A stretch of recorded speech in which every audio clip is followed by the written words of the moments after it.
Lucky ने चंद्रिका और प्रभुवन को अपने कॉटेज से पैदल ही रवाना करवा दिया था। प्रभुवन फिर से लकी के ऊपर हाथ उठाने के लिए आगे आने की कोशिश कर ही रहा था कि इतने में चंद्रिका ने उसका हाथ पकड़कर उसे रोक दिया था। चंद्रिका लकी को बहुत ही अजीब सी नजरों से देखने लगी थी। वो पैदल अपने घर के लिए जा रही थी और पूरे रास्ते बस लकी के बारे में ही सोच रही थी। उसे लग रहा था कि लकी ने उसके साथ जो कुछ भी किया था वो सही किया था। इधर लकी ने भी अपनी जान बचाने के लिए जिस पेड़ को काटा था, आखिर में उसकी जगह उसी पेड़ के नए बीज बो दिए थे। उधर जब लकी के कॉटेज पर शांति थी तो इधर हेमराज के घर पर मीडिया के ढेर सारे लोग आकर खड़े हो गए थे। ऐसे में दोनों बाप बेटों को समझ में नहीं आ रहा था कि उन्हें क्या करना चाहिए था। पापा, आप जो कुछ कह रहे हो मीडिया के सामने वो मैं सब कहने के लिए तैयार हूँ, लेकिन वीडियो में मेरे साथ साथ चंद्रिका का भी चेहरा नजर आ रहा है। ऐसे में उसे भी लोगों के सामने आना पड़ेगा और उन्हें बताना पड़ेगा कि हमसे ये सब जबरदस्ती बुलवाया गया है। अगर आप उससे बात करेंगे तो शायद वो मान जाएगी। प्रभुवन ने कहा। हेमराज को भी यही ठीक लगा, इसलिए वो सीधा चंद्रिका के कमरे की तरफ बढ़ने लगा। उसने जैसे ही दरवाजा बजाया तो इतने में चंद्रिका ने दरवाजा खोल दिया। हेमराज परेशान सा कमरे के अंदर घुसा और उसने सबसे पहले सिगरेट जला ली। इसके बाद उसने चंद्रिका को देखा और बोला, बेटा, बाहर बहुत से मीडिया वाले आकर जमा हो गए हैं। तुम प्लीज एक बार आकर कह दो कि ये सब लकी ने तुमसे जबरदस्ती बुलवाया है और उन लोगों की जान लेने में भी लकी का ही हाथ है। ऊपर से बहुत प्रेशर आ रहा है। अगर ये मामला ठंडा नहीं हुआ तो इस बार भी मेरा टिकट काट दिया जाएगा। प्लीज बात समझने की कोशिश करो। हेमराज ने कहा। चंद्रिका अपने बिस्तर पर बैठी उसकी बात ध्यान से सुन रही थी। फिर आखिर में उसने अपनी तरफ से कहा, पापा, मैं भी आपसे कुछ बात करना चाहती हूँ। क्या? बताओ। बात इसी मामले से जुड़ी हुई है। अच्छा, कैसे? पापा देखिए, मैं आपको परेशान नहीं करना चाहती हूँ, लेकिन दिल ही दिल में मैं भी इस मामले को शांत करवाना चाहती हूँ। लेकिन आप बात समझने की कोशिश कीजिए पापा। मैं मीडिया के सामने आकर झूठ नहीं बोल सकती हूँ। लोगों के बीच में मेरी इमेज पहले ही काफी खराब हो चुकी है। ऐसे में मुझे अपनी इमेज सुधारने के लिए कुछ करना पड़ेगा। हाँ, तो करो ना बेटा। हम गायों को चारा खिला देंगे, महिलाओं को साड़ियां बंटवा देंगे, बच्चों को किताबें फ्री दे देंगे ताकि वो बैठकर उन्हें पढ़ते रहें। और हम नहीं पापा, मैं उस तरह से अपनी इमेज सुधारने की बात नहीं कर रही हूँ। मैं अपने आप को अंदर से सुधारना चाहती हूँ। मैं अपनी आत्मा को साफ करना चाहती हूँ पापा। जब तक मेरी आत्मा अंदर से साफ नहीं होगी तब तक मैं लोगों की सेवा नहीं कर पाऊंगी, और जब तक मैं लोगों की सेवा नहीं कर पाऊंगी तब तक मेरा राजनीति करना बेकार है। चंद्रिका ने कहा। वो बहुत ही शांति से अपने पिता से बात कर रही थी। हेमराज को विश्वास ही नहीं हो रहा था कि चंद्रिका जैसी लड़की इस जुबान में कैसे बात कर सकती है। अभी कल तक तो वो बिना गालियों के, बिना गुस्से के बात ही नहीं करती थी, और आज वो इतनी शांति से अपने पिता से बात कर रही थी जैसे वो सन्यासिनी हो गई हो। हाँ, तो बताओ बेटा, तुम क्या करना चाहती हो? तुम जो भी करना चाहोगी मैं उसमें तुम्हारी मदद करने के लिए तैयार हूँ। हेमराज ने कहा। मैं लकी अग्रवाल से शादी करना चाहती हूँ, चंद्रिका ने कहा और अपने पिता की आंखों में देखने लगी। जैसे ही उसने ये कहा तो इतने में हेमराज के पैरों के नीचे से जमीन खिसक गई। उसे विश्वास ही नहीं हो रहा था कि उसके कानों ने जो सुना था वो सही था या नहीं। बेटा, तुम लकी अग्रवाल से शादी? तुम लकी अग्रवाल से शादी कैसे कर सकती हो? अभी कल तक तो तुम... हाँ, कल तक मैं उसे जान से मारना चाहती थी, लेकिन आज मुझे लगा कि उसे मारने से अच्छा है कि मैं अपने अंदर के अहंकार को मारूं। मैं उस गुस्से को मारूं पापा जिसने मुझे लकी को मारने पर मजबूर किया था। आपको पता है पापा, अगर लकी की जगह कोई और आदमी होता तो शायद हम दोनों भाई बहन यहाँ वापस नहीं पहुंच पाते। ये तो लकी था जिसने इतना कुछ होने के बाद भी हमें ऐसे जाने दिया जैसे कुछ हुआ ही ना हो। वो चाहता तो प्रभुवन को मार सकता था, मुझे मार सकता था। हमने उसे जो पैसे ऑफर किए वो पैसे भी ले सकता था, लेकिन उसने क्या किया? हमें अंदर से सुधारने की कोशिश की। उसने हमें सिखाया कि जब तक हम अपने मन के दागों को नहीं देखेंगे तब तक हम लोगों का भला नहीं कर पाएंगे। बस उसी पल से मेरी नजर में लकी की छवि बदल गई थी। मेरे लिए लकी वो लकी नहीं रह गया था पापा जिससे मैं नफरत करूं। अपने आप ही मेरे मन में उसके लिए प्यार जाग गया और मैं इस प्यार को शादी का रूप देना चाहती हूँ। पापा, मैं ये नहीं कहती कि मैं लकी से शादी करने के बाद राजनीति करना छोड़ दूंगी। मैं राजनीति भी करूंगी, लेकिन वैसे ही जैसे लकी चाहता है, चंद्रिका ने कहा। हेमराज को समझ में नहीं आ रहा था कि वो जो सुन रहा था वो सच भी था या नहीं। उसे अपनी बेटी के इस रूप पर विश्वास नहीं हो रहा था। उसने टेंशन में और एक सिगरेट जलाई और सिगरेट पीते हुए बीच में कुछ नहीं बोला।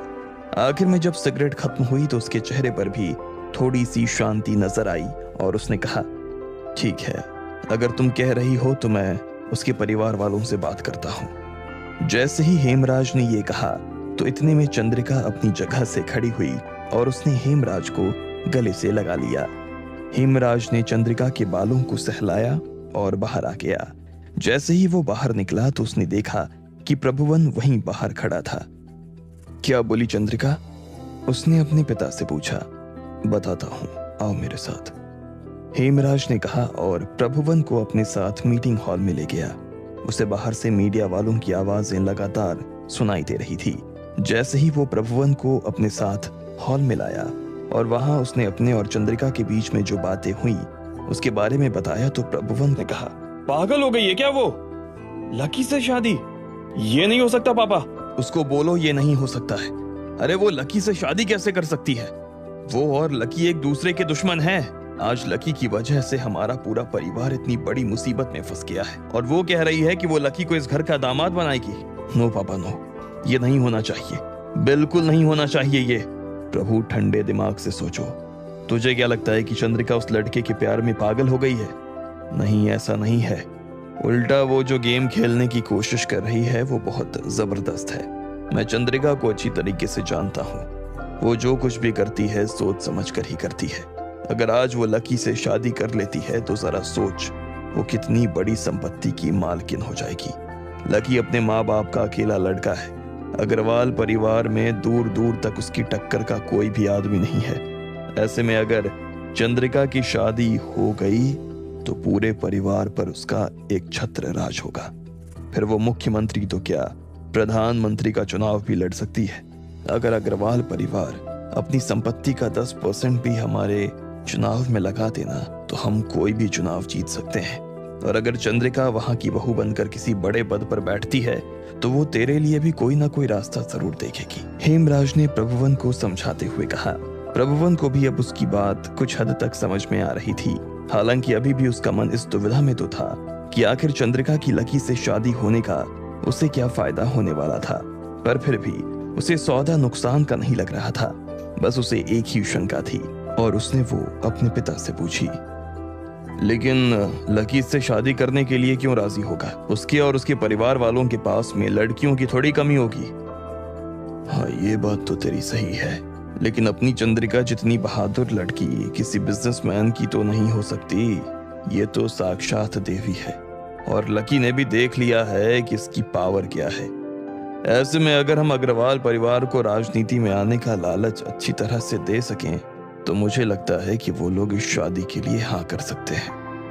हेमराज ने कहा। अब प्रभुवन के पास कहने के लिए कुछ नहीं बचा था।